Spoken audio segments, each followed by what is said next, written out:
కరెక్టా? నమస్తే మేడం. కాదు కాదు, కరెక్ట్ అది. అదేం కరెక్ట్ అయితే గట్టిగా వేసుకున్నాడు. నమస్తే మేడం. వాడు చైనాలో ఉండి నా అన్వేషణ గాడు మళ్ళీ విమర్శలు చేశాడు కేంద్ర మంత్రి బండి సంజయ్ గారి మీద, అలా కొడుకు మీద. దీన్ని ఎట్లా అంటారు, ఏమంటారు? ఇప్పుడు కొడుకునేమో ఉరి తీయాలి, ఆయననేమో పార్టీ నుంచి తీసేయాలి. ఎందుకు తీసేయాలి? నేను ఒక మాట అడుగుతున్నా. ఇప్పుడు ఇన్స్టాగ్రామ్ లో ఒక పిల్ల ఉంటది, ముగ్గురు మొగోళ్ళని మార్చింది. కరెక్ట్ తిప్పకొడితే 16 సంవత్సరాలు ఉంది. మరి వాళ్ళని కూడా తీసుకొచ్చి జైలు వేసి వాళ్ళని కూడా ఉరి శిక్ష. ఇప్పుడు నాన్ వేషన్ కాడ అంటున్నారు కదా, ఇదే కృష్ణకాంత్ పార్క్ కాడికి తీసుకురా, ఏ పొదలలో చూడు వాళ్ళే ఉండరు, వాళ్ళని కూడా తీసుకొచ్చి జైలు, వాళ్ళని కూడా గురై ఆగు. యూట్యూబర్ వైష్ణవి విషయంలో ఇప్పటి వరకు న్యాయం జరగలే కదా? ఇప్పటి వరకు జరిగిందా? వాళ్ళ అమ్మ ఏడుస్తుంది, ఇప్పటికి కూడా ఏడుస్తుంది. వాళ్ళకి న్యాయం చేయి, వాడిని కూడా తీసుకొచ్చి ఉరి శిక్ష.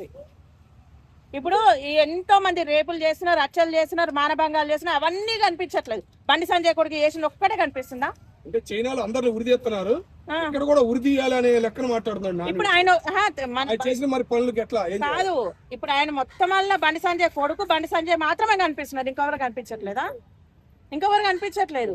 మొగోళ్ళని చంపేది కనిపిస్తలేదు, డ్రమ్ములలో పెట్టేది కనిపిస్తలేదు, కుక్కర్లో పెట్టేది కనిపిస్తలేదు, అత్తవు తీసుకొని అల్లం చంపేది, ఇవేమి కనిపిస్తలేదు ఆయనకి. ఇంత ముందుకు సీతాదేవిని, ద్రౌపదేవిని అవమానించినప్పుడు ఎక్కడ పోయింది నా సంసారి? చైనా గురించి మాట్లాడుతున్నాడు. అసలు మనకు సిగ్గు ఉండాలి అంటున్నా నేను. వానికి ఫాలో చేసి వాడిని చూసేందుకు మనకు ఉండాలి. ముందు మన దేశాన్ని ఎంతగానో అవమానిస్తున్నాడు, మనకు ఉండాలి. వాడిని పట్టుకోరంటే ఎవరికి చేతన అయితే లేదు. బండి సంజయ్ ఇప్పుడు ఎందుకంటే ఒక పొజిషన్, ఎవరైనా, నేను పొలిటీషియన్ అని మాట్లాడట్లేదు, ఒక పొజిషన్ లో ఉండే వరకు ఎట్లా లాగాలని చూస్తున్నారు. ఇప్పుడు ఎంతో మంది ఉన్నారు కదా, యూట్యూబర్ అమ్మాయి, వాళ్ళ అమ్మాయి అయితే ఏడుస్తుంది, ఇప్పటికీ కళ్ళాడుతుంది, కళ్ళకి కనిపిస్తలేదురా ఈ రాజకీయ నాయకులకి గింత సాయం చేసేందుకు. సెలబ్రిటీలు కానీ సినిమా హీరోలు కానీ ఏదైనా చేసినా అంటే ఈ అమ్మాయి ఎక్కలేని అంగమ్మ చేస్తారే, మరి ఆ పిల్లకి ఇంత సాయం చేసేది కళ్ళాడుతుంది కదా. బండి సంజయ్ కొడుకు మాత్రమే తప్పు చేసినాడు, ఇంకా భూమి మీద ఎవ్వరు చేయలేదు, అందరు శుద్ధ పూసలే.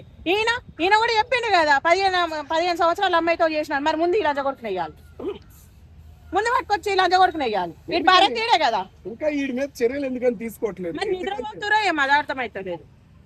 నిద్రపోయి పాడైతురే, నీళ్ళన్నా కొట్టాలి మన తెలంగాణ వాళ్ళకి, పోనీ ఆంధ్ర వాళ్ళకన్నా కొట్టాలి. వాడైతే భారతీయుడే కదా.